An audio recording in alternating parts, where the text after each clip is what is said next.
All right, hello everyone, and welcome. It is Tuesday, October 30th, and we are here at the beginning of week two. You've had the opportunity to create all of the music and sound effects for your first game composition for the month. I didn't receive any emails about things on fire or going wrong or bad things happening, so I can only assume that everybody was successful on their first composition. Again, as we go throughout the month, if you have any questions or concerns about the assignments or the materials, please do reach out. And this Tuesday session will be very much like the rest of our Tuesday sessions. We will start out with a bit of peer review. I have 6 submissions to take a listen to from 2D Platformer. I would highly encourage anybody and everybody to submit. And we did have a majority of students submit here, and would encourage everybody to submit for next round.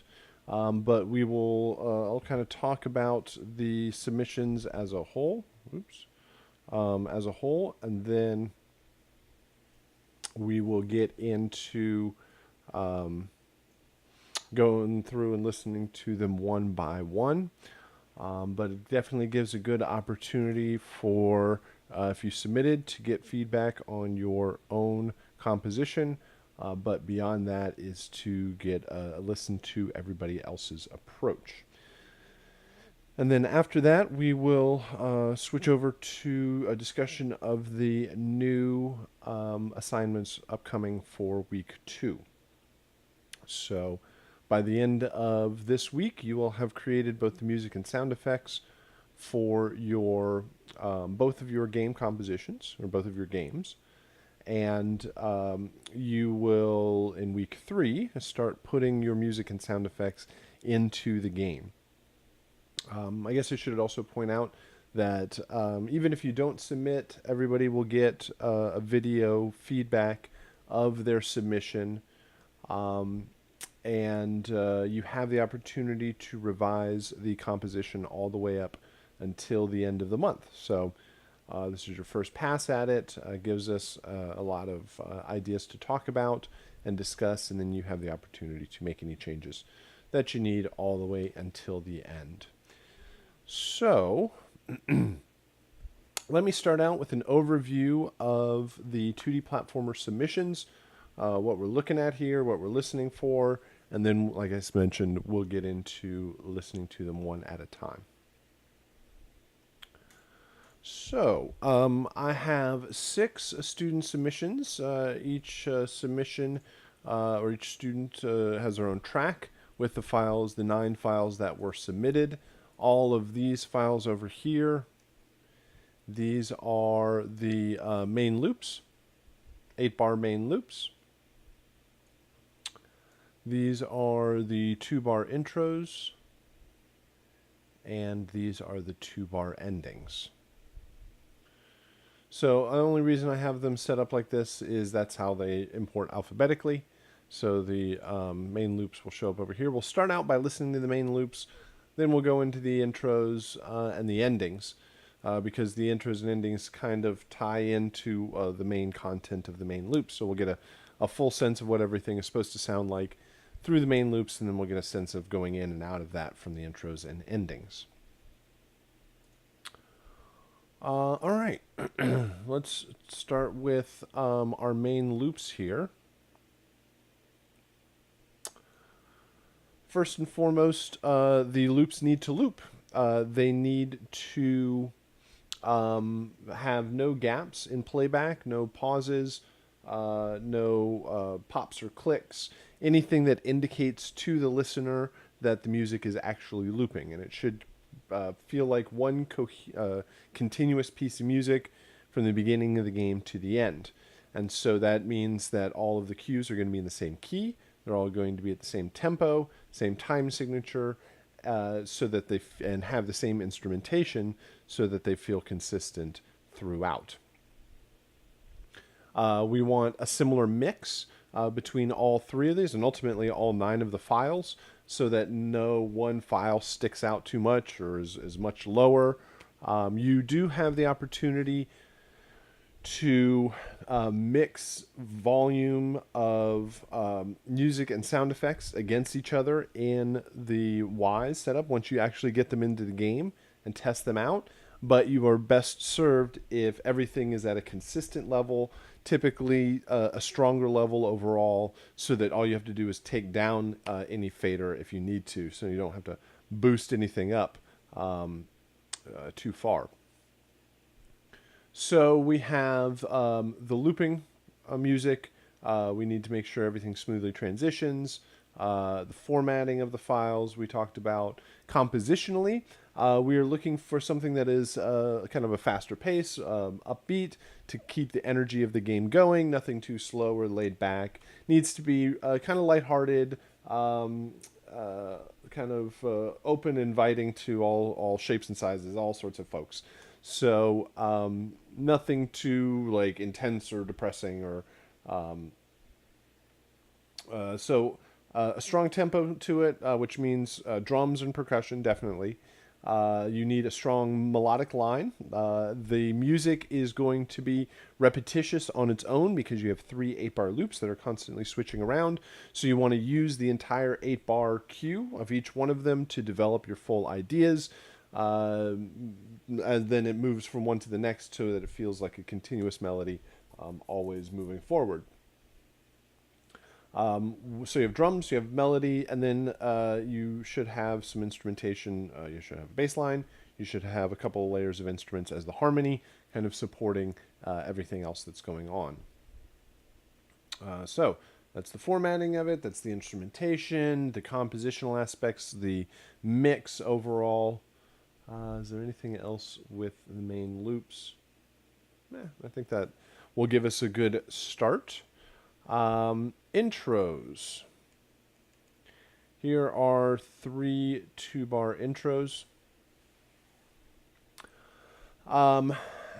As we can see, the intros should build into the main loops. They should end directly at the end of the file so that they are going to ultimately kind of butt up against the main loops so that they transition as seamlessly as possible. So similar instrumentation. The intros and endings should have all the same instruments as the main loops: drums, bass, harmony, melody, so that you use all of those instruments to build up into the main loops. Intros need to rise in intensity. You need to have more instruments kind of coming in over time so that it builds up heading into that main loop. Looks like these are all pretty consistent all the way through. This one looks like it may take a little moment to build up. Endings. Mainly the endings need to end. They need to reach silence. These are 3 good examples right here. These look like they get cut off. These get cut off. These files, or at least this one gets cut off. This one also looks like it gets cut off. This one looks like it reaches silence. These have, like, there's some weird, having some silence before the ending cue will probably cause issue because the music of the main loops will get cut off suddenly and it will effectively go to silence. There's, I don't know, maybe a hi-hat in there or something. These 3 look good. They look like they reach silence, although this one looks like the tail gets cut off a little bit. So endings need to end. They need to resolve whatever was happening in the main loops.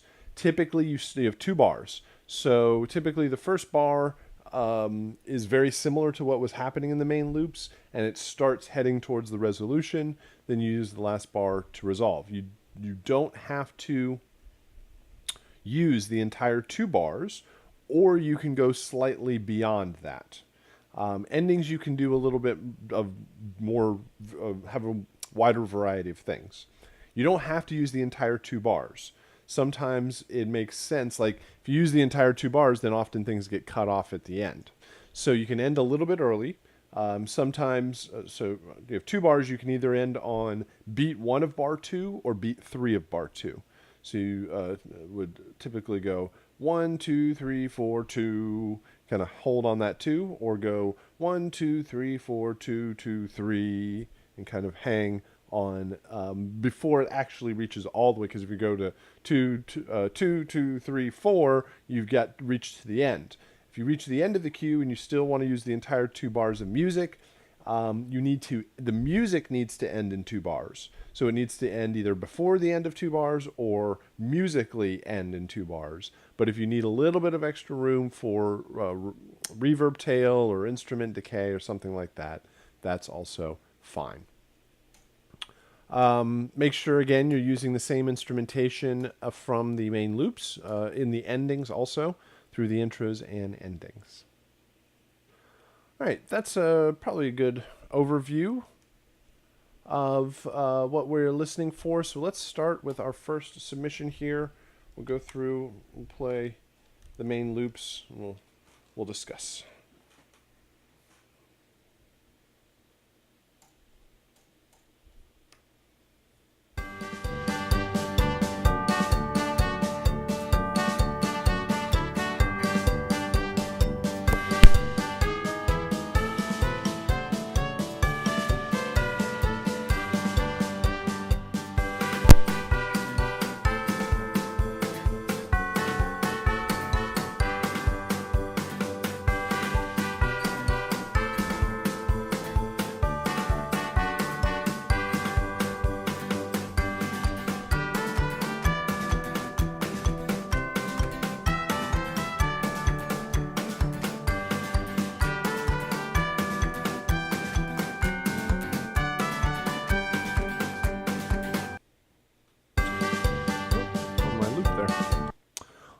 Actually, let me try that again. Oh, I know. My loop is...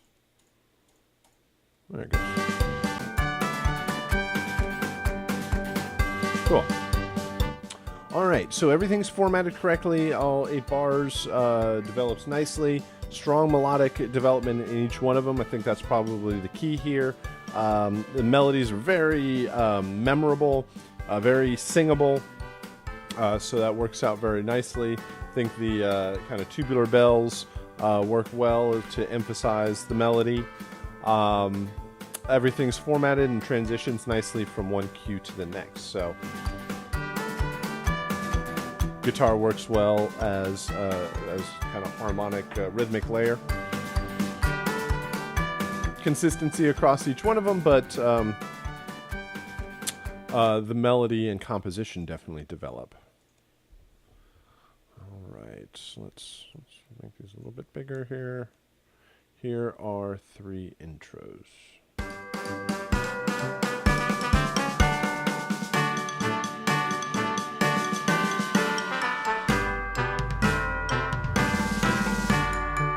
Yep. So each one of these uses the second bar to build up. You kind of you create some anticipation in the first bar, and the second bar rises. Right, so let's see.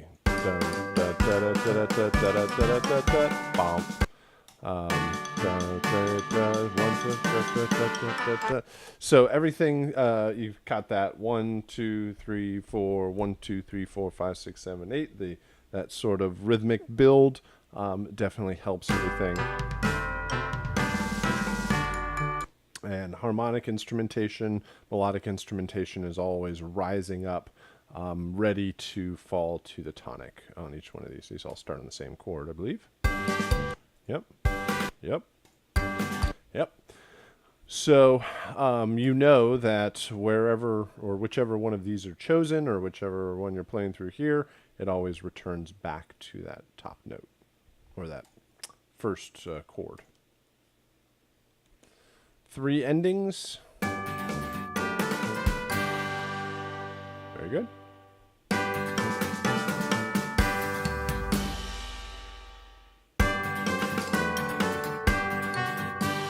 Right, so here you end on beat 1 of bar 2, right?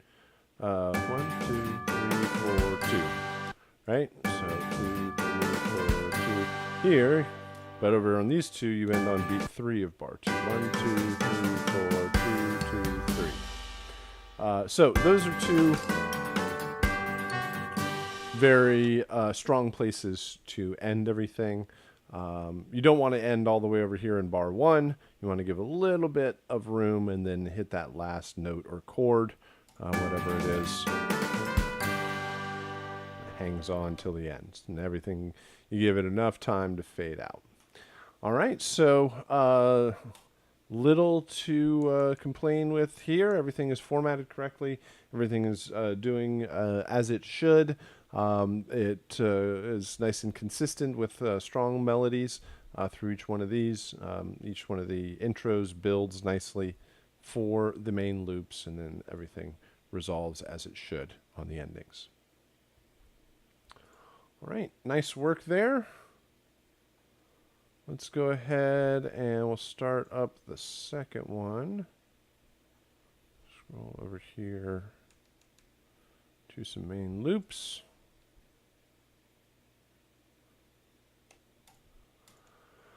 All right. Yeah, let's try these main loops. Everything looks consistent here. Intros, yeah, everything looks, at least visually, good to start with.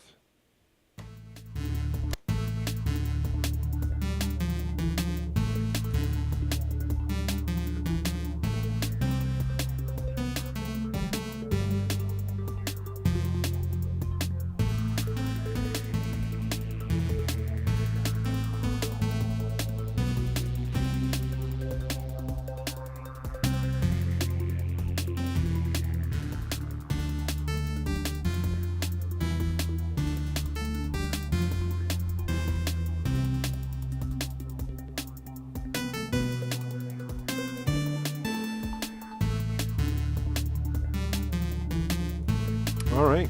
Again, everything formatted well. I think I like the pacing of the music. Definitely helps the energy.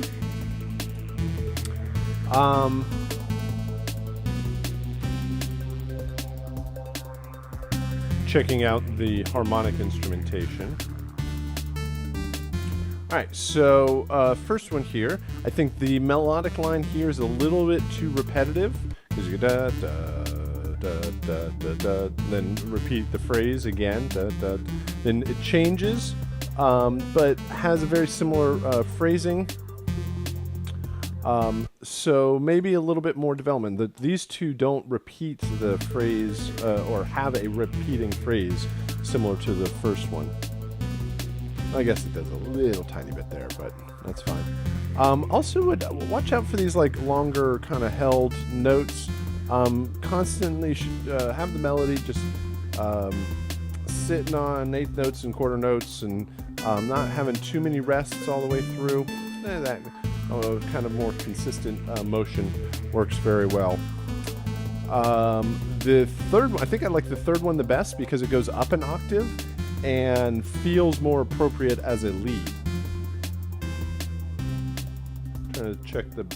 So I would also add more harmonic instrumentation. There's a couple of arpeggiators, like some pads in there, bass line, but it does feel kind of sparse between the melody and the drums. A lot of it is because there's like a bass line or something that follows whatever the melody is doing. So they sound quite similar. So a little bit more instrumentation to fill it out, maybe a bit more development on the melody. I like the rhythm. I would probably have a stronger snare though. Feels kind of a little kind of small overall. Intro. Cool.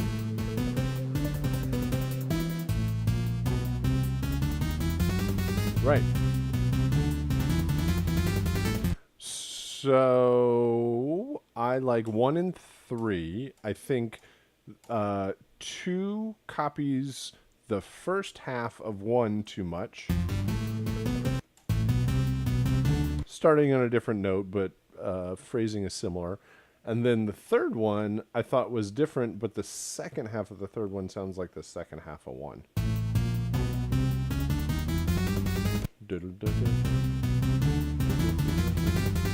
it's not exactly the same. But anyway, I like the energy of both of those. I think 2 doesn't have the same amount of build overall, and sounds too much like 1, but definitely have a good idea. This has that quicker movement, works very well for the melodic line, and kind of maybe should be the pacing that the melody takes in the main loops. Here are 3 endings.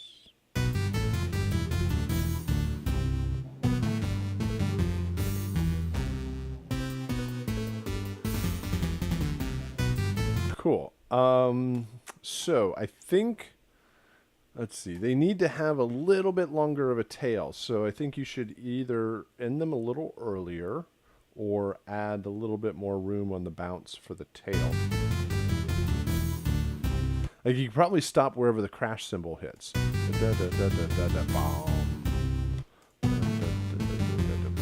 Like, so it hits on beat 1 of bar 2.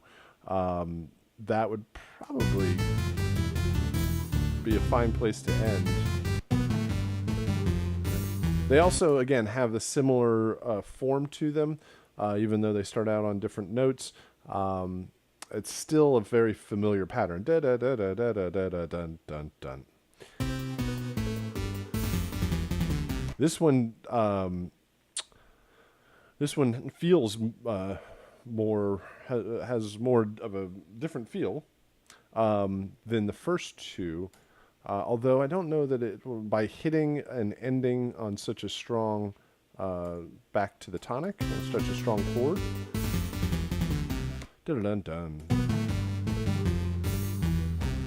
Well, I guess they all kind of do that, don't they?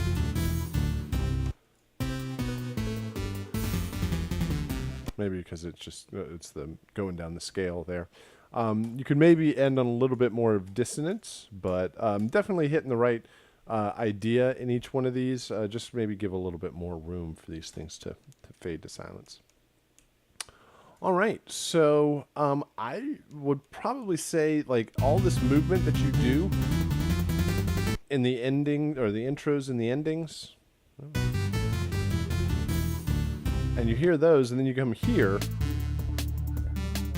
it doesn't just have the same amount of movement overall. So if you were doing some of that stuff through the main loops,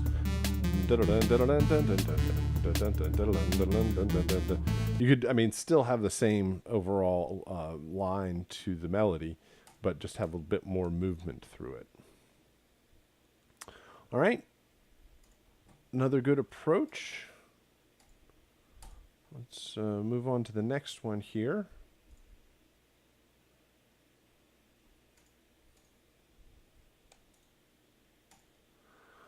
All right.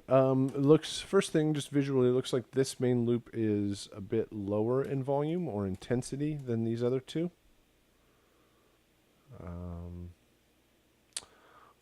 But we'll just take a listen here.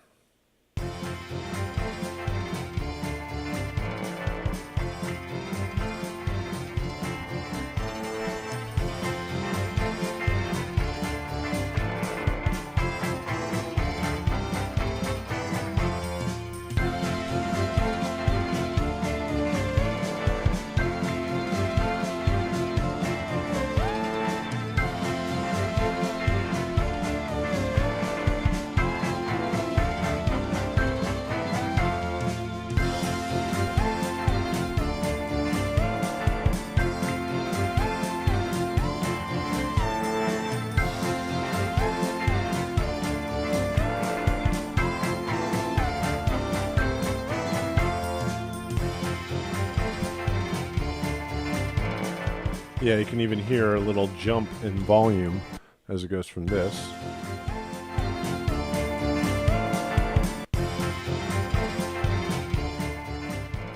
So, all right. Again, great energy to it overall. There's a couple of things in there that feel like they clutter up the mix. Some of the instrumentation. What you're doing melodically works very well. Maybe move away from some of the repetition. So let me show you what I'm referring to here. All right. There is an instrument in there that I am having trouble identifying that almost feels like it's rolling on a string or something. Maybe a banjo or an arpeggiated something. It's like, I can't even describe it, but kind of in the background, and it feels like it's playing with the rhythm of the percussion. It feels like an arpeggiated guitar string or something like that. So watch out for that. Then watch out for the repetition in the melody. Some of the ideas that you have are perfectly fine. You should just not repeat them. So now change it.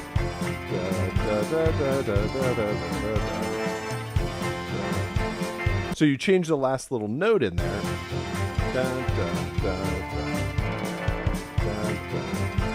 You change it here. You go up, but then you kind of repeat that phrase, that alternating back and forth. So every time in the fourth iteration of that phrase, you do change it. So you often state a phrase, and then you state that phrase again, but you change the note. Then you go back to the first phrase, and then you change the entire phrase in this the fourth time through. So just create those variations all the way through. You can state the first idea, and then change it up.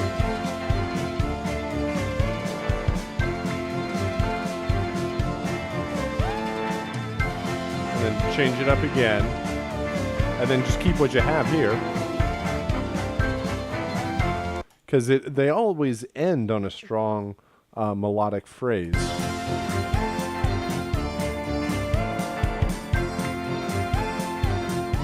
So it's really just that melodic idea. So there might be like too much reverb. Things sound a bit distant overall. Can bring things up through the mix a bit more. Just kind of carving out space with EQ and volume for the different instrumentation and focusing on whatever the lead melodic idea is. 3 intros. These don't seem as big as the main loops.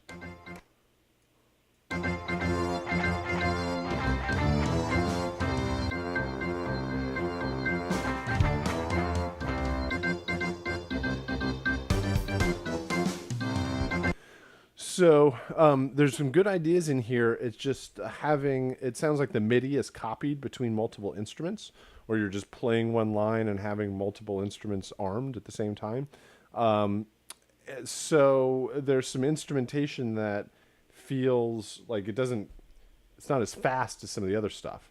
So it depends on, you have like a brass in there, an organ in there. But right there, certain things feel a little slow and behind when you try to go da-da-da-da-da-da. So what you should use is find the instrument that is your lead, and write the lead, kind of the faster lines with that, but support it with the brass and support it with the other harmonic layers. It's just when everything is moving together, it feels kind of sparse because they're all doing the exact same thing, and it feels like some people are faster at the race than the other ones. Like they're trying to catch up.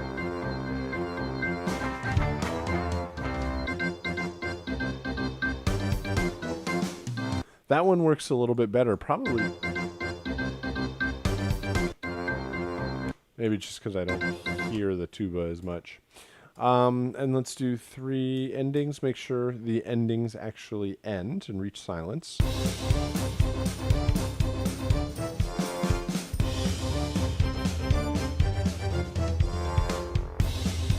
Yeah. You just end just like a beat or so earlier, and just do a really quick stop. And just stop like 1, 2, 3, 4, 2, 2, 3. Stop on the beat 3 of bar 2. 2, 3, 4, 3, maybe 3 and.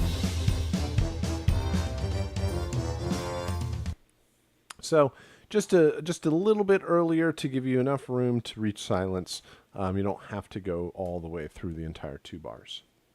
All right, I like the energy. Watch out for the same MIDI information writing or playing multiple instruments, because the difference in velocity and the performance on them are going to be unique for each one. All right. Let's try the next one here. First thing I notice is they all seem to be a bit low in volume. Could probably boost each one of these up. Let's try 3 main loops.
All right.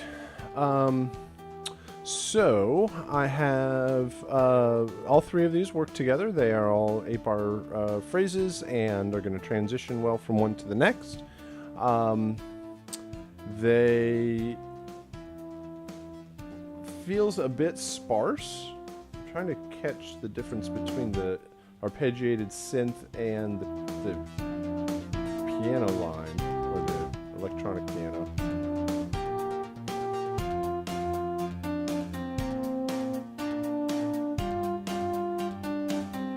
So I hear the melody, I hear the harmony. It feels a bit sparse overall. I hear what feels like 3 layers: drums, the arpeggiator, and that keyboard lead. Needs a bass line and needs more instrumentation to support the lead melodic line. The other thing would be the phrasing of the melody. Everything is on the quarter note or half note, and repeats phrases very similarly. So having more variation in your melodic line, moving through moving farther through the scale, higher highs, lower lows, and varying the rhythmic phrasing, I think would definitely help. Also, the harmony changes from one to the next. So,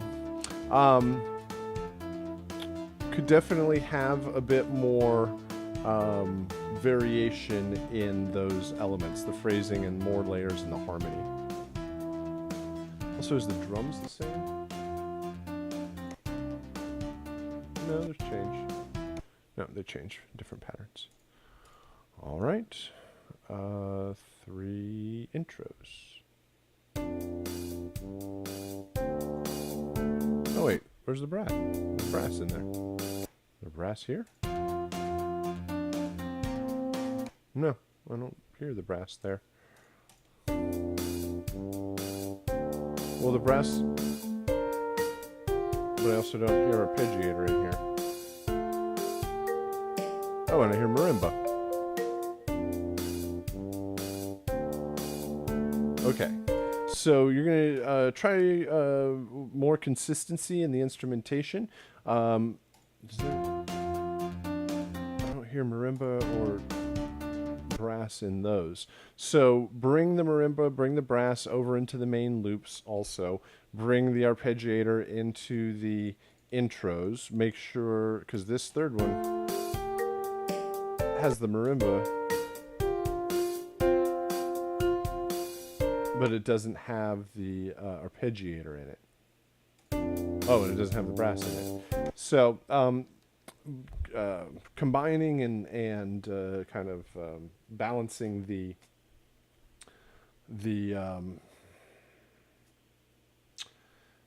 instrumentation between all of the different cues will help more consistency through this particular cue.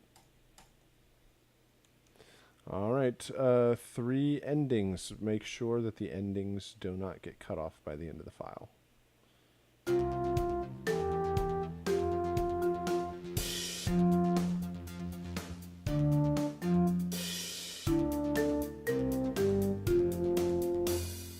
So just bring the ending a little bit earlier in the cue. Right here. 1, 2, 3, 4, 2, 2, 3. And end everything. 1, 2, 3, 4, 2, 2, 3. Yeah, and don't, you have the crash cymbal a little late there. 2, 3, 4, 2, 2, 3. Yeah, that ends correctly. Just make sure it actually has time to fade out. So end these cues a bit earlier.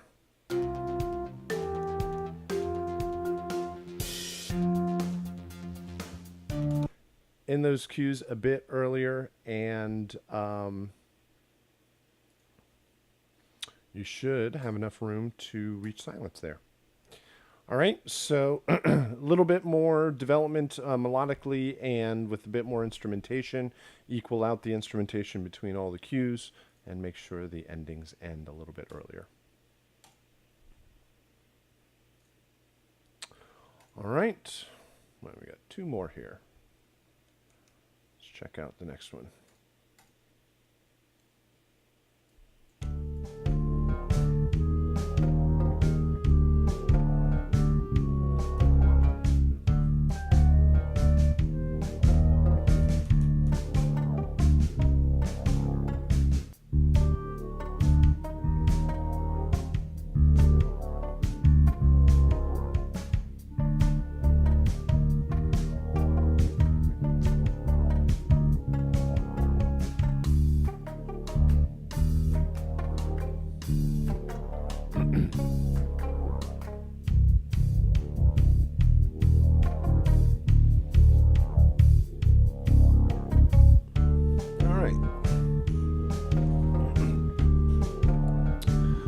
So, first thing I notice is it feels very, sits very much in the lower frequencies, lower registers overall. The stringed instrument, there's a banjo there, plays in a lower octave. The synth bass occupies much of the low end. The woodwind is in a lower octave, so it definitely needs more content and a higher frequency. Here the rhythm feels a little bit more consistent. All right, so you have a kick on the 1. Here, both of these feel, the rhythm feels a little bit off when transitioning here because you've had your kick on the beat 1 of every bar.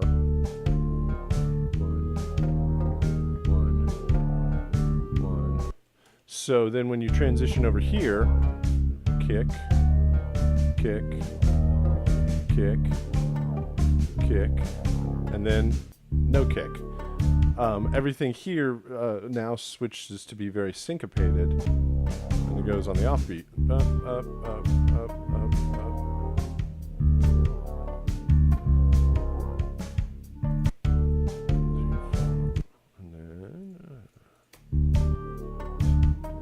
Now you've got your snare on the 1, when you had your snare on the 2 here.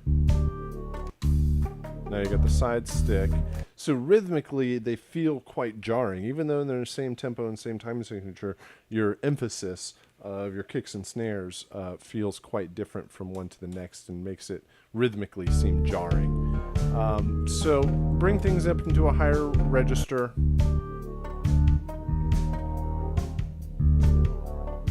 Even the melody feels kind of back in the mix. Could be, and it's only, and it's only in the right channel. So make sure you have that melody much more front and center. Unless it's the banjo as the melody. So there's some, you need a little bit more clarity through those elements and focus on the melody, and even having a couple more instrument layers to fill things out. Watch out for the big change here in the second half. Almost feels like a different cue. Also, gets much louder overall. Almost feels like a build. So, like this one, try to have more consistency all the way across. So I think some of the rhythmic changes are some of the bigger changes that need to happen here. Rhythmic changes, bringing stuff into a higher octave.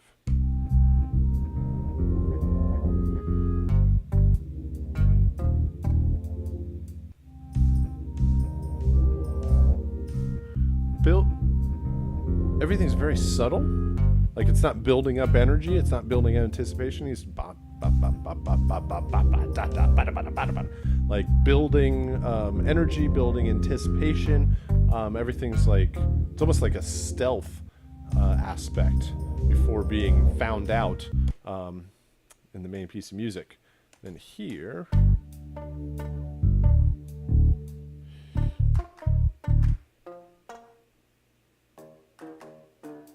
so I'd say the second one is the strongest because it kind of uses the instrumentation in the first half and then kind of gets out of the way. But they almost feel like they just kind of end overall versus resolving whatever was going on. Mainly because you're missing a couple of instruments, like the wind, the bass. Oh, there's like a bass guitar. Okay, so we got the bass guitar and the synth pad. They're kind of combining together. So try for more taking like the instrument pattern, almost take a bar out of here and use it as the first bar of your endings and then resolve everything out. All right, so I think it's about balancing the instrumentation. It is about the continuity of the instrumentation, or consistency, that's probably a better word, and creating more build in through the intros and more resolutions. All right, and we'll try one more here.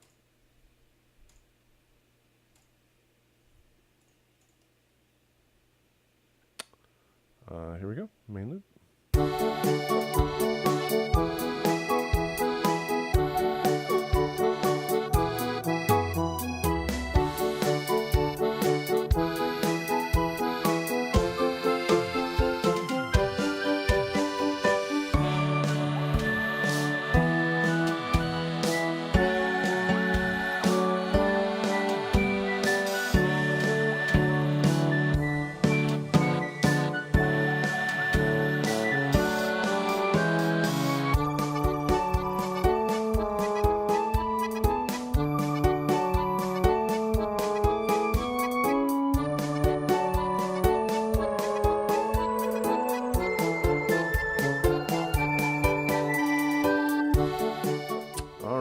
So good variety of instrumentation. Everything's formatted correctly and it will transition nicely. So let's go one by one. The first one here I thought was a bit too repetitive. Just kind of alternating back and forth between the two chords, and the phrasing is very similar. Da, da, da, da, da, da, da, da, and it stays the same. Da, do, da, da, do, da. So having a little bit more change over the course. Now it does change in the last bar or two there. Here there is more development over the course of the cue. Although I think the instrumentation changes quite a bit. I hear more of that theremin and the choir kind of sound. That I didn't hear that in the first one. So use similar instrumentation. You can have different focus, but the other instruments should also be present in the other cues. A little bit of dissonance there at the very end. Just on that wind. I like the rhythmic change on this one. But again, it kind of repeats the same idea. Da, da, da, da, da, da. Watch out for that. There's a little dissonance at the end of that cue also. So use the same instruments in each one of the cues, and watch out for the repetition in the cues. The second intro seems quite a bit louder than the other two.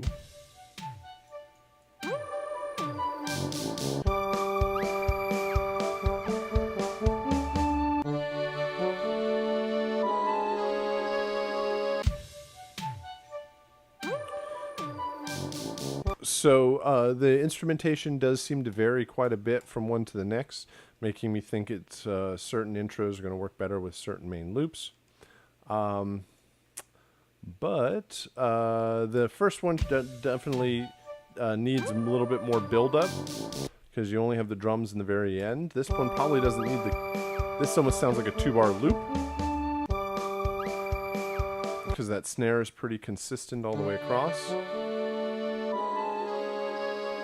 So create more build, create more rise, use the drums and all of them to help build that energy up. And 3 endings here. Cool.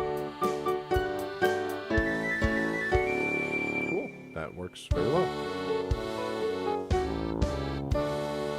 Yep.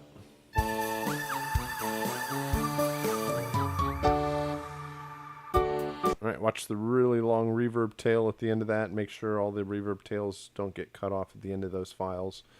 Hearing the intros and endings, the consistency of the instrumentation might be a cause for concern because of when it jumps around to the different files of what it ends up, combinations it ends up choosing. So work on the consistency of the instrumentation in all of the cues. But there we go. We have 6 submissions here. Good variety of compositions. I think it is beneficial because not only do you get info and feedback on your own composition, but you get to see a wide variety of other approaches. So hopefully, again, this encourages you to submit again for next week. And after everybody sees this in the archive, then hopefully it encourages more folks to participate again next week. Right now, we're going to go ahead and turn it over to the archive to explain the new assignments for week 2. Please let me know if you have any questions or come to the live class on Thursday if you have questions, and if you want to listen to any upcoming compositions, we can definitely do that also. So other than that, have a good rest of your day, and I will see you again on Thursday. Thanks. Okay. All right, let's go ahead and discuss the new assignments for week 2. So we have a new project. We have a new game. We have a new soundtrack. A new style of game requires a new approach to the music. And so our game this week is called Angry Bots, and it is a demo that is provided by Unity Games. Again, this game is built in the Unity game engine. Next week, in week 3, we'll start talking more about the technology, and we'll discuss game engines and audio middleware and some of the software and tools that are kind of running all of this stuff in the background. And like I've said before, saying like game engine is like saying DAW, kind of, sort of, not really, but sort of. Basically, in the same way that a DAW is the tool that you use to make music, a game engine is the tool that a game developer uses to make a game. And just in the same way that there's Logic and Pro Tools, and they give away free projects and like, here's some recorded music for you to check out and test out how our software works. They do the same thing with games. They can provide versions of the games that people can tear apart, and we can get in there with our music and sound effects. So our new game for this week is a different style of game, different approach to gameplay overall. In Angry Bots here, you are this mercenary infiltrating a robot factory. The robots are none too happy that you're there, and they are bent on your destruction, so they will come after you. And your job is to kind of go further and further into the game world. This is a much more complete game. There is more stuff going on. Let's see here. Where am I? More stuff going on than 2D platformer, or more like there's like a beginning, a middle, and an end. Where 2D platformer, the score would just go up and up and up. This one, there is like an ending to it. You can actually beat the level. It's not a full game. It's just like one level of what would be a much larger game. But it takes about 5 or 10 minutes to complete the first time. This one is kind of a much more futuristic, techie designed world. Lots of kind of sci-fi influences, robots and explosions and lasers and rocket launchers and sliding doors and technology and all sorts of interesting things for music and sound design. It's not probably an all ages, family friendly kind of game. Much more kind of dark and intense. And our main focus with the music is the idea of ambient and action, switching back and forth between lower intensity ambient music and higher intensity action music. When I talk about ambient music, I don't really mean the style or genre of ambient music. Not like Brian Eno, Music for Airports, kind of just a slow drone that never changes, never does anything. Ambient just means less than action. Sometimes it's known as battle and exploration. But this is the idea of there's a period of time in the game where you're just kind of wandering around the level trying to figure out what's going on. And lots of games do this, where there's a period of time where you're exploring, and then all of a sudden an enemy jumps out and there's battle music. And the battle ensues for a particular period of time, and then you either win or lose the battle, and you move forward from that. So same sort of thing here. We have to, if you did nothing else in the game, if you just sat there in a corner and hid forever, you would hear this ambient piece of music. Ambient doesn't mean just a drone, just kind of slow and boring. It can have energy to it. It can have good instrument layers to it. It can have drums and bass and harmony, maybe even melody, but probably we'll leave that up for other pieces of music. But it can have structure to it. It can have development, and it really shouldn't just be one slow drone that doesn't do anything and just sits there. So there would be an ambient piece of music until a battle happens. And when one of the battle happens, one of these robots comes out to attack. And you'll notice that the battles are pretty short, right? So this guy wakes up, he comes to attack, you only hit him a couple of times, and he explodes. This guy comes to attack, and I kind of toy around with him a little bit, run away, let him chase you. And eventually, you'll either destroy the bad guy or the robot, or they will destroy you. And whenever these battles happen, the action music comes in. And then when the battle is over, the action music will leave and return back to just the ambient music. The ambient layer or the ambient cue will always be there, will always be playing. And when you fight one of these robots, then the corresponding piece of action music will come in. There are 3 different types of robots, and each one of them has a different action cue or action theme that's attached to it. And whenever you battle that particular robot, you will hear its action theme. And then when you defeat that robot, that theme will eventually go away. It'll fade out. So you have an ambient cue, and then you have 3 action cues that represent each of the different robots. They can play at the same time and will play at the same time. So you will, no matter wherever you are in the game, you will always be hearing the ambient cue. Then one of these battles starts and the corresponding action cue comes in. So we have to understand, how do we add or subtract this action music whenever we want. That's one of the main challenges here. We have to be able to get into a higher intensity action piece of music and then return back to the ambient piece of music as seamlessly and invisibly as possible. So, how does the game know when a battle is happening? And the answer to that is it uses health points. It uses, you have health points, and the characters have health points. You might not notice, but this yellow bar on his back is actually a game meter or a health meter.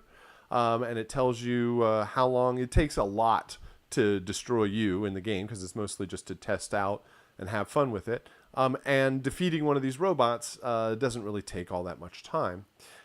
So we'll have to discuss how we get back and forth between this lower intensity ambient music and higher intensity action music. Let me explain each one of the robots. The first one here is called the Buzzer Bot. This is the kind of flies around, is sort of annoying. It zaps you with these little lightning bolts. These guys are called the Spider Bots. They're basically bombs on legs. They come after you, and if they get close enough, you'll either destroy them, or if they get close enough, they'll self-destruct. They really don't do much except for chase you around and become annoying. These are the most frequent kind of robots on the map.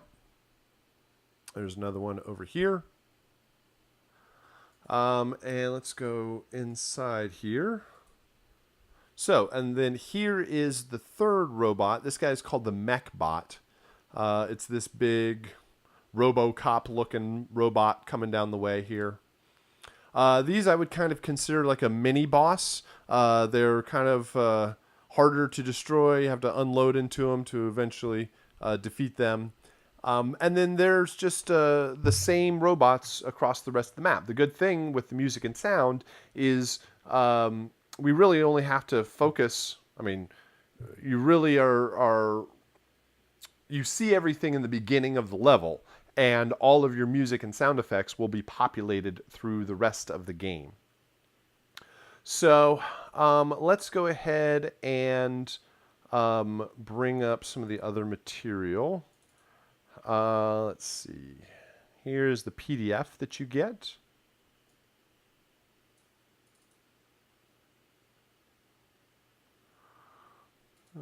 Hello? Is that not working? Shrink down. There you go. Okay. So here's the PDF you get. It discusses all sorts of different aspects of the composition of the project. You have action and ambient cues. Why do I keep turning away? There we go. You have action and ambient cues and a discussion of each one of those. How to play Angry Bots, hopefully, should be relatively straightforward, not too difficult to control. You can use the arrow keys to go up, down, left, and right. You can use the mouse to look around and then left click or just click on your trackpad to fire. There's a couple of listening tracks as reference. different classic games in the style of this kind of sci-fi action game. Musical style. Here we're really looking and focusing on intensity. We want to make sure that whenever those robots come after you, that it's really powerful and strong and intense. You need to feel like the danger of these robots coming to attack. Nothing too chill, nothing too laid back. Sometimes I hear some music and it's like, hey, robots aren't so bad. Let's go ahead and have a cup of coffee or something like that. And they're like, yeah, sure, that's no problem. Which is not what you want. You want intense and strong and loud, and robots are chasing you around with lasers and missile launchers and all sorts of crazy sci-fi sort of stuff. So you want to match that aesthetic. On the other side of that is another thing that I get that is better, but it doesn't work too well, is like Robot Dance Party, where everything is like super hypey dance and not that dark or intense. It's like party time, and that doesn't necessarily work either. So intense and strong instrumentation. I have suggested instrumentation, synths and pads and driving bass lines, gated effects, sweeping filters, bouncing delays, fast percussion, heavy distorted guitars, big fast drums, large brass and strings, cymbal swells and impacts, anything that portrays strength and intensity. Then there's descriptions of each one of the cues, which is basically what I'm discussing now, and how they'll play back. What I really want to get to is the asset list down here. There's screenshots and descriptions of each one of the robots and how they should sound, and just a general overview.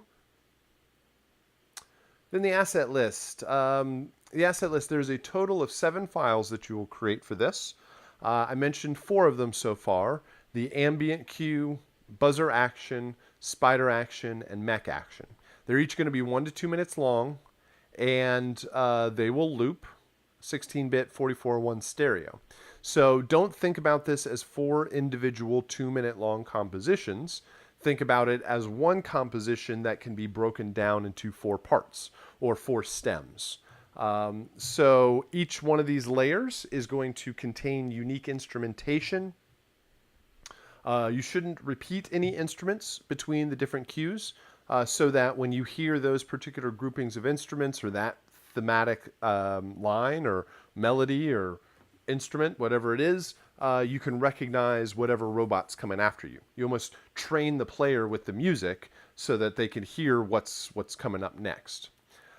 So let me explain how these 4 files work, and then I'll get into these short stingers here.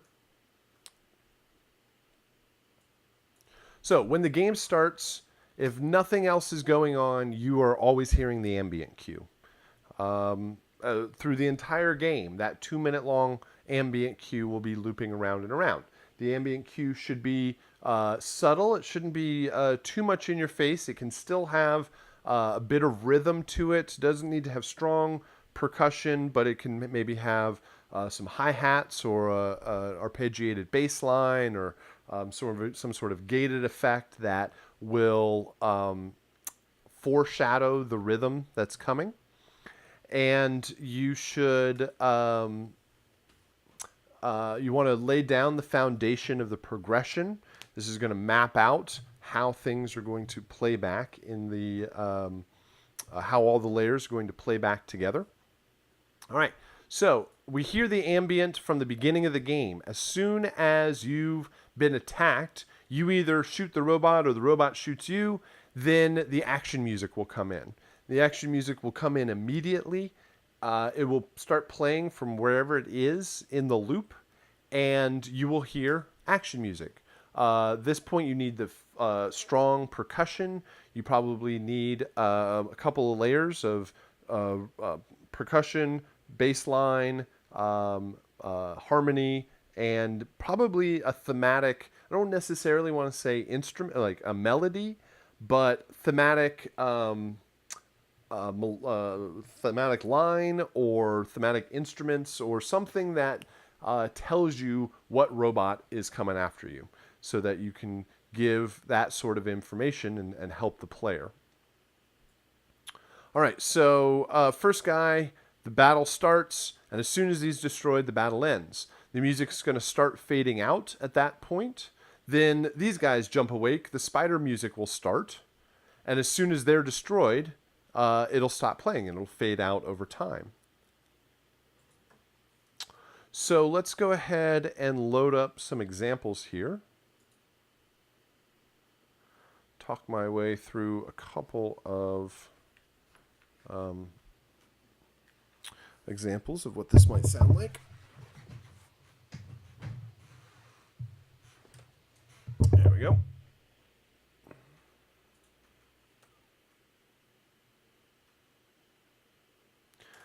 All right, so as stated before,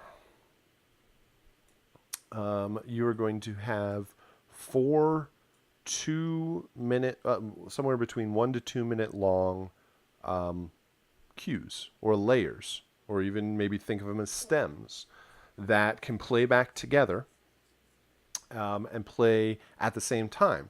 The biggest challenge here is going to be dissonance and clashing notes. You want to make sure that there's a lot of similarities between these cues. They need to all start at the same time. They need to end at the same time. They need to be in the same key, in the same tempo and same time signature, and they need to all loop together. They need to follow a common chord progression, because even if they're in the same key, if they're all headed to different chords at the same time, it's going to probably not work so well. So you need to, with all of the things that are the same, key, tempo, time signature, looping, starting, stopping, the things that are going to be unique are your choice of instrumentation. Each cue should have unique instrumentation that's only found in that cue. You really shouldn't repeat any instrument lines.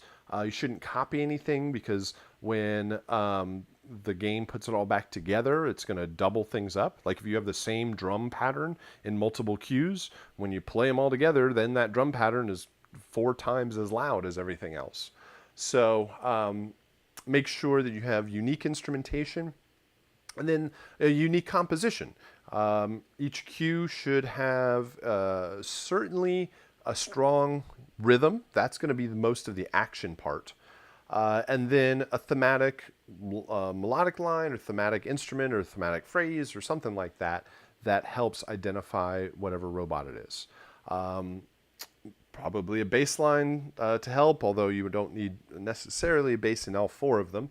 A chord progression, but you don't also need to put all of the voicing of every single chord in each one of the cues, right? So you write your chord progression, you're going to have 3 or 4 voices per chord. Well, all 4 of these don't need to have all 4 voices every single time. Maybe one of them is just the root, follows the foundation. Another one, you've got the 3rd and the 5th. Maybe another one, you get the 1st and the 5th, if you've got 7ths in there. And you can start, if you write out the chord progression first, you have a basic common structure or skeleton to work from. So let's go ahead and check this out. Just get started here. Let's play. Start with the ambient cue.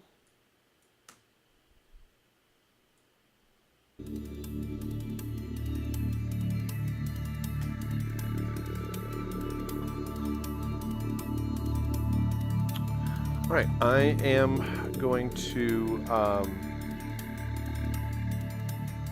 going to play the part of the game, just mixing these up and down.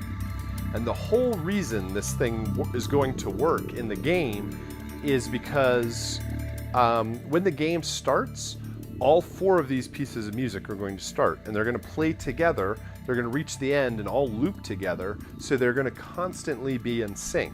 The only thing is, the player's only going to hear this first one at the beginning. The 3 others are going to be silent. Then the buzzer comes in. So let's do this. game starts.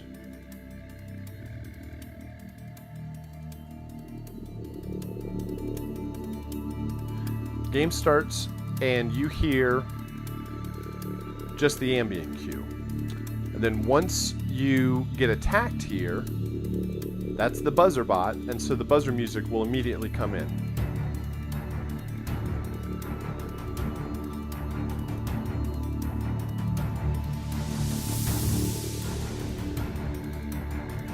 And you're going to hear that buzzer music as long as the battle's going on.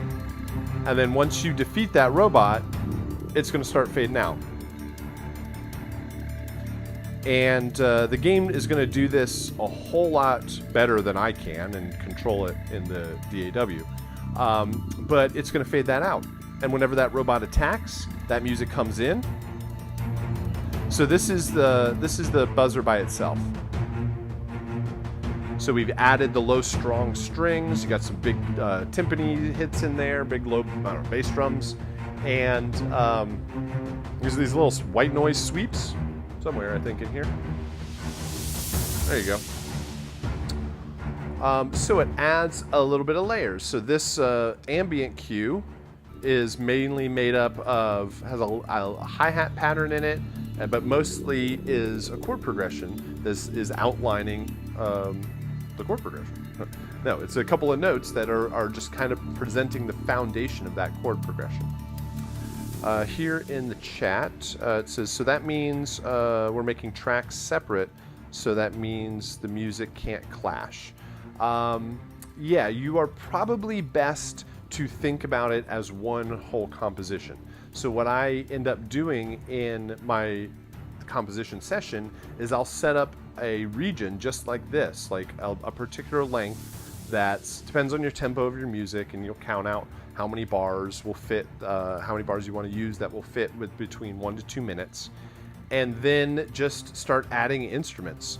I would often start out with a basic just piano. Just start writing your chord progression, even though it's going to end up probably very synthetic and very electronic and all that sort of stuff. Start out with a piano or a basic keyboard patch. Write out your chord progression, maybe write a few melodies that could work with it, figure out what instruments you're going to use, and then just keep stacking them on top of each other so that it becomes one cohesive composition.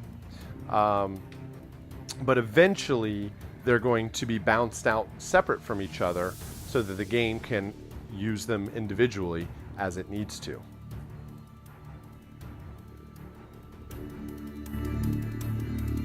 All right, so that is the buzzer.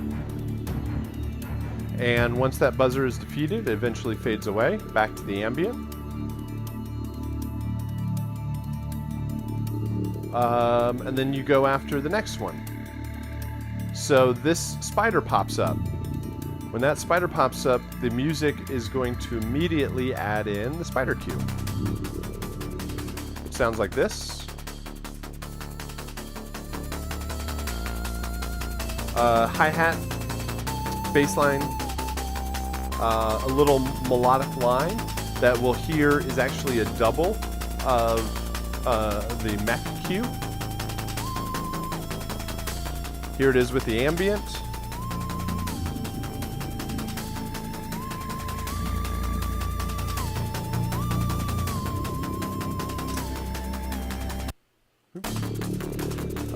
And then this guy's destroyed. This guy chases around a little bit.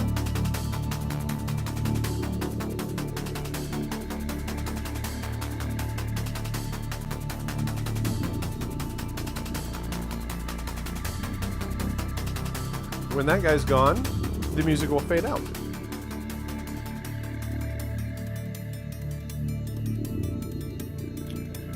Until you get after this guy. And this guy is the mech bot.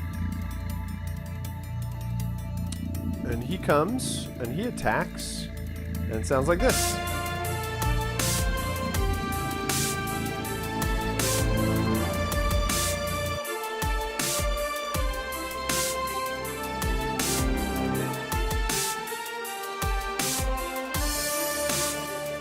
So with that one, you've got strong brass and strings. You basically have the high strings to match the low strings from the buzzer cue. You've got a strong lead melody. This one, where's it coming? Right about here.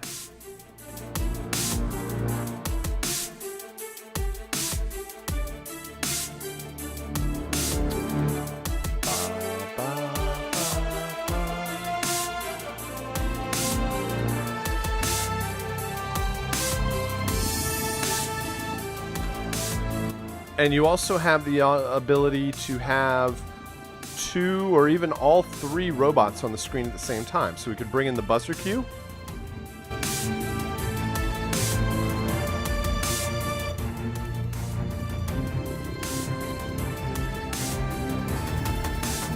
Bring in the spider cue.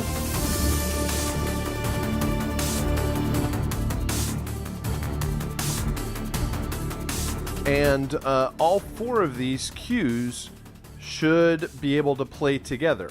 No clashing notes, no clashing rhythms.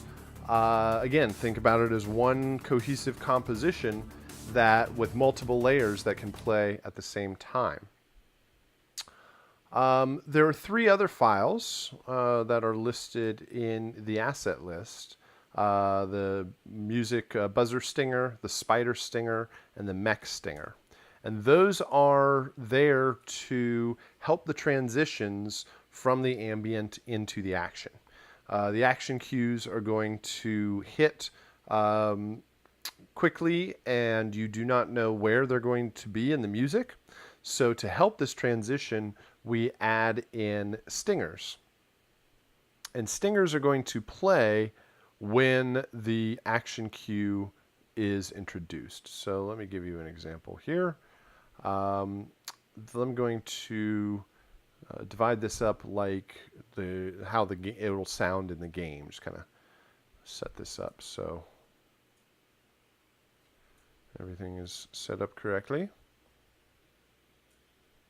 Something like that, something like this. And then we'll put fades. So we got a fade out there, and fade out there, and fade out there. All right, so when the buzzer action comes in, when it comes in here, you'll notice that the buzzer, it'll come in probably in the middle of some phrase somewhere, doesn't have a strong impact, just kind of jumps up.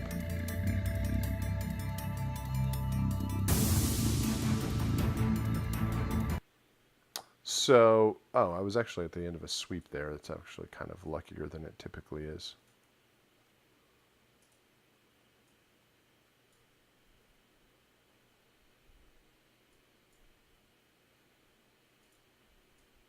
Turn off my fade there. Thank you. Let's play that again.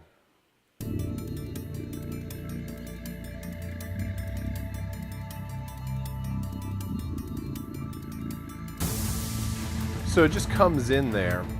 And so to hide that sudden transition, we can throw stingers in here. And the game, again, the game's going to do this all for you. A stinger should hit have a strong impact at the front and fade out to silence very quickly. It's meant to distract and create a little bit of interest at that whatever the random point that's going to transition. Provides a little bit of consistency, even though it is kind of just going to be a random point. If you're familiar with electronic music and like drops and impacts and things like that, that is commonly what a stinger could be. Stingers are typically have a strong impact, maybe some low end, maybe it could be a drop.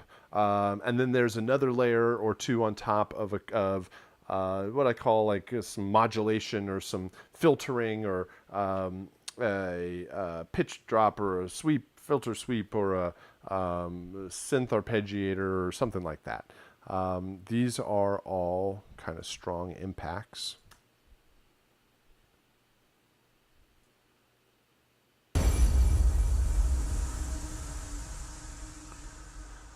They should not be tonal.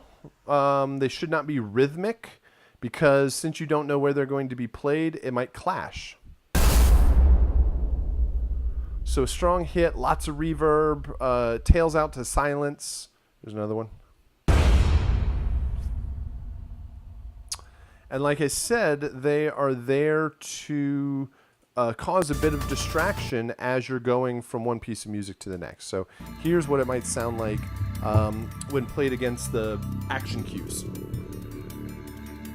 And again, the game does all of this for you. You just have to create the material.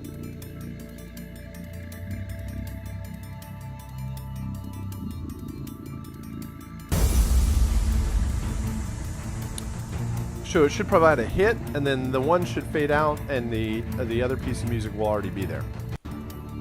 Here's another one. And here's a third one.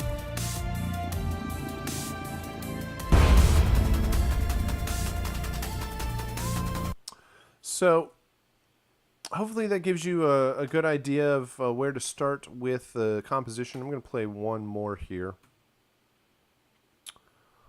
Let's get rid of that, and this, and this. All right, here's another ambient cue. So this would be a good example. This would be a good example to say that the ambient cue doesn't need to be boring. It doesn't need to not move or do any or have any changes to it. Here you can hear the outline of the chord progression. You hear a arpeggiated phrase.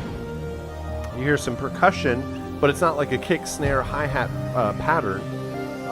It is sporadic and meant to provide emphasis. Here is the buzzer cue.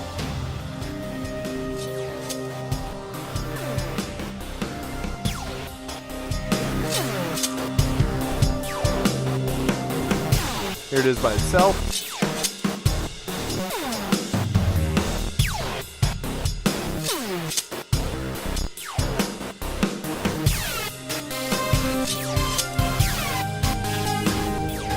So it follows along. It's got a little melodic line to it. It's got drums. That's probably the most important thing to add for the action cue. Here's a spider.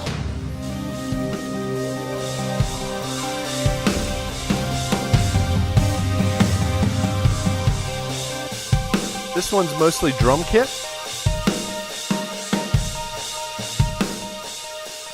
Mostly drum kit, got a lot of crash cymbal in there.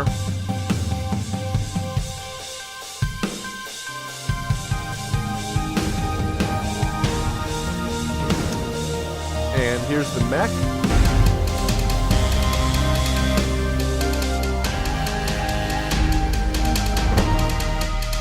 Mech sounds cool. It almost sounds like an alarm going off.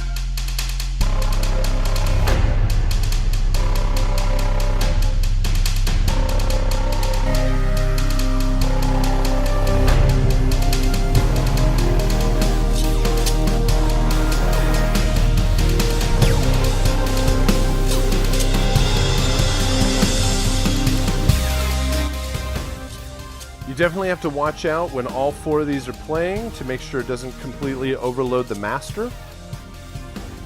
But a common progression, a common pace, a common rhythm to it that allows each one of these layers to be added and subtracted at any point. Then the game, whenever a new idea comes into play, it can just fade in the corresponding piece of music as necessary. So hopefully that helps in describing how the composition is going to be set up. I do want to show off a couple of things with the sound effects for the sound design this week.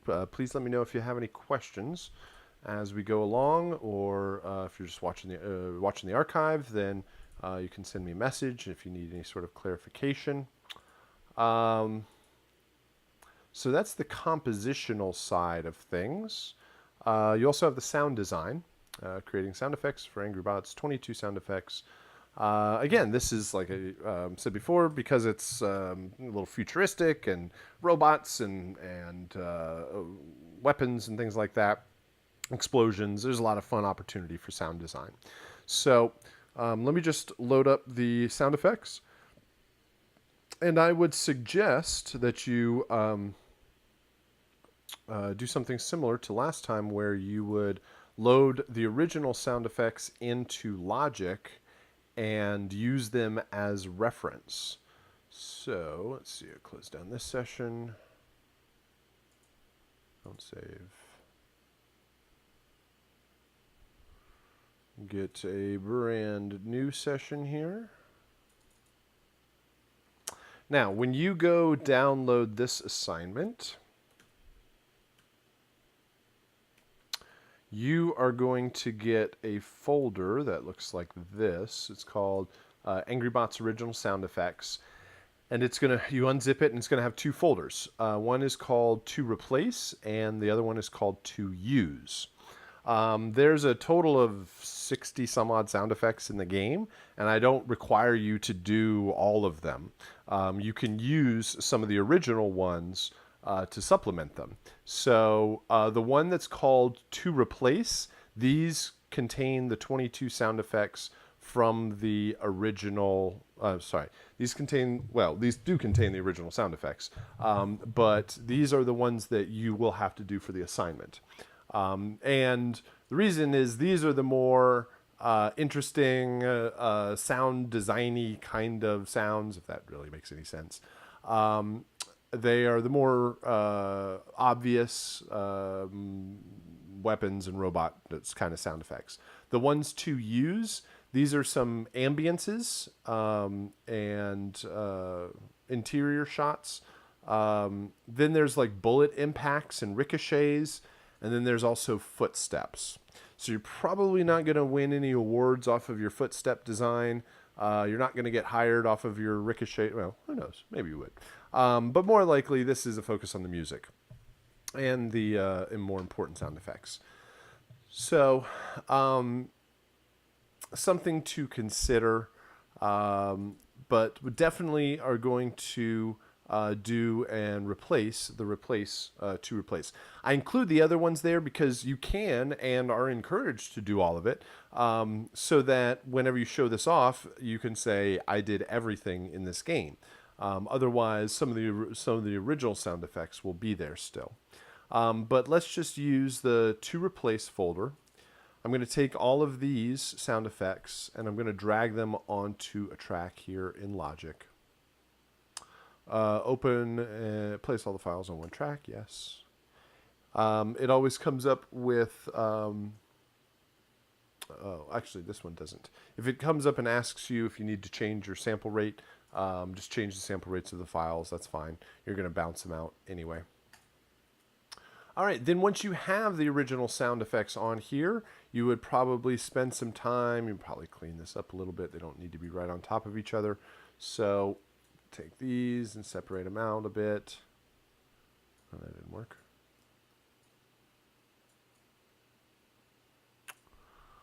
Well, Logic, come on. You can cooperate with me.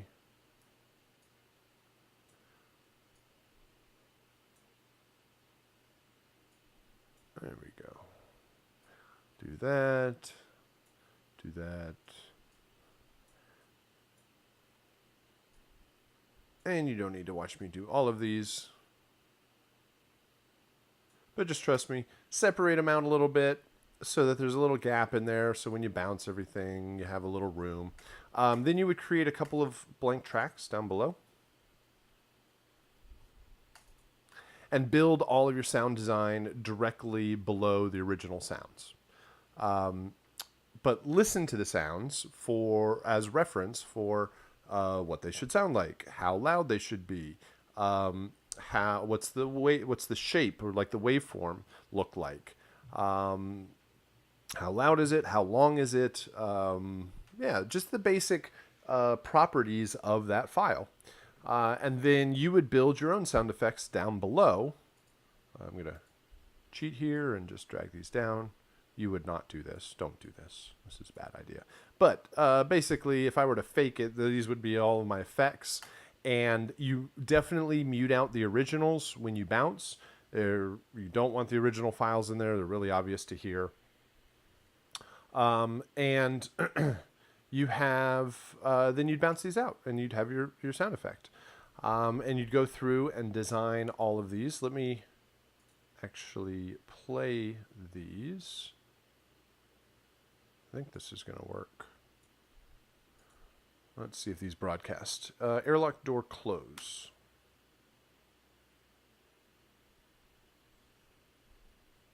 That did not work. Hold on.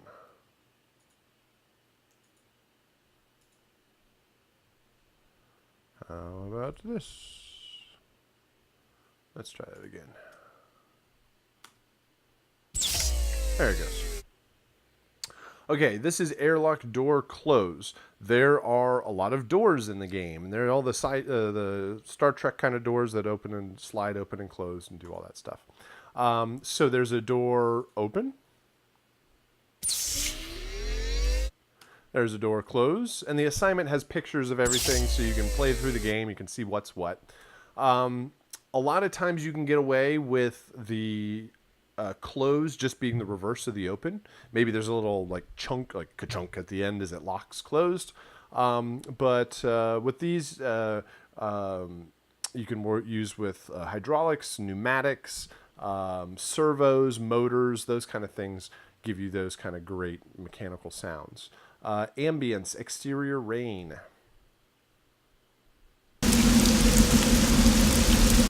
It's a rain loop. 30 seconds. Yours doesn't have to be that long, but just a consistent rain clip that you'll hear when you're outside of the robot factory. Interior hum. This is when you go in. This is like room tone. I always think that sounds like the inside of a spaceship or something. Like, as if I knew what the inside of a spaceship sounded like, but I'm sure. Something like that. Flying buzzer destroyed. There's a lot of sound effect. There's a lot of explosions. So the two main things in the game are not main things, but things that have a lot of sounds are doors opening and closing and explosions. So what I would suggest that you do when you go do the sound design is you should be familiar with like the Westar Music Library to get access to sound effects there. There's another resource called freesound.org, which is a website. It's kind of a community-driven website.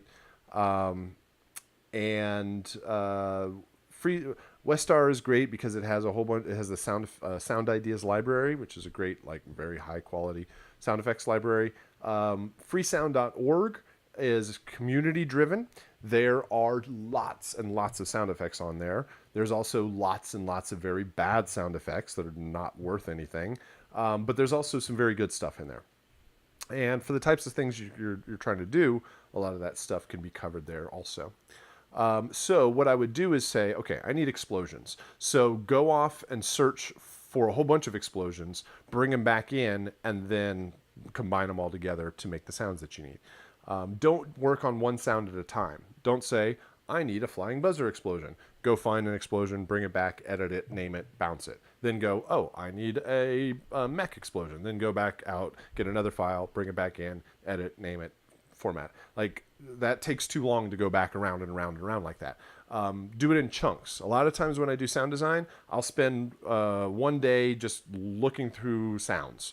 Like, just go find my library of whatever it is. And I'll just go, here's 25 sounds that I'll eventually put all together. Then maybe the same day or maybe the next day, I'll go back and I'll just edit everything. Put them all together, layer them up, see what works. Then often, if there's time, I might have another day that's just like mixing and bouncing and formatting and delivery, like finalizing everything. So if you work in big chunks like that, it often makes the process a bit easier. This is zap electric. This is when the lightning bolt kind of shoots out and zaps you. Mech alert. All of the robots have an alert sound when they recognize that you're there. They kind of wake up and attack.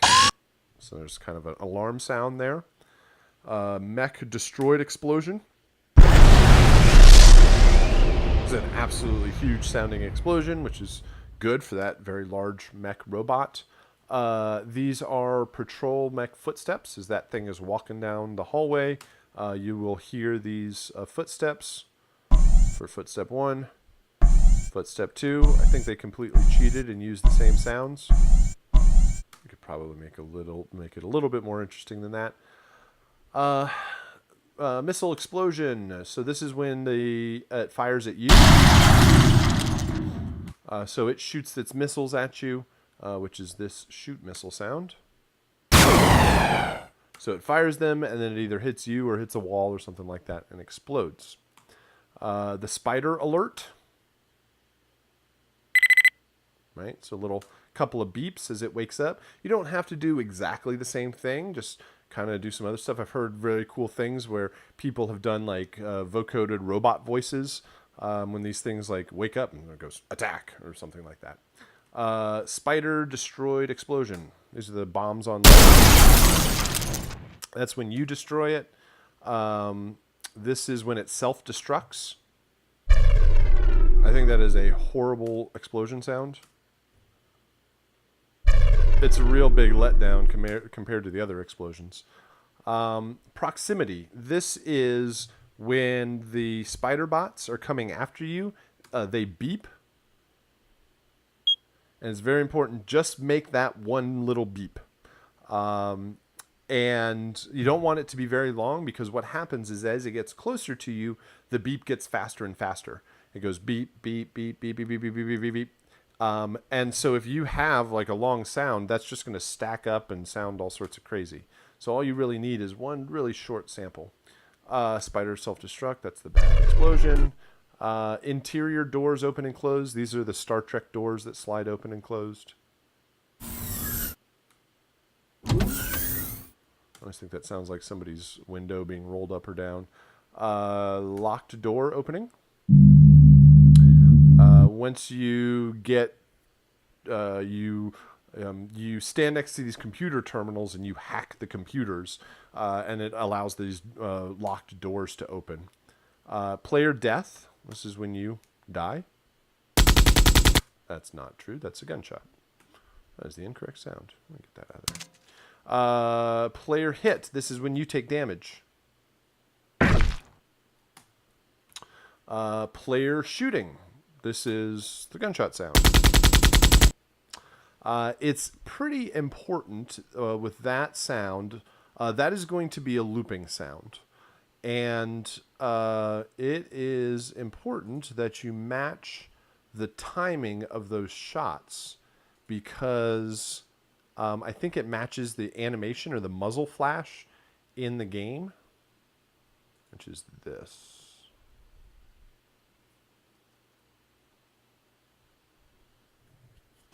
So this is player shooting. Oh, muted. Right, so that's just a loop going around and around. You would probably be best served 1, 2, 3, 4, 5, 6, 7, 8, 9, 10, 11, 12. There's 12 in here. Just build your shots right below that and just use the same timing so that it creates this kind of smooth loop overall. And the last one is, I think it's the last one. Yeah, terminal hacked. Right, just some sort of electronic sound as the terminal is being hacked. I've heard people like typing on their computers, or it sounds like a keyboard, or there's a voice in there that says terminal hacked. I don't know why a computer would tell you it's been hacked, but whatever. So that hopefully, again, will give you a good direction for your sound design. Always make sure that you mute out the original track. Don't include the original sound effects in there. Create the 22 sound effects for Angry Bots. And I think that should be it. That's certainly quite enough for me for this afternoon. We did the peer review of the submissions, which was always great. Again, it hopefully encourages everybody to submit also for next round. And then we talked about your Angry Bots and your Angry Bots music and sound design. So if you have any questions, go ahead and post them up in the chat or send me a message. But other than that, let's go ahead and wrap it up there. And I'll see you again on Thursday. All right. Thank you very much.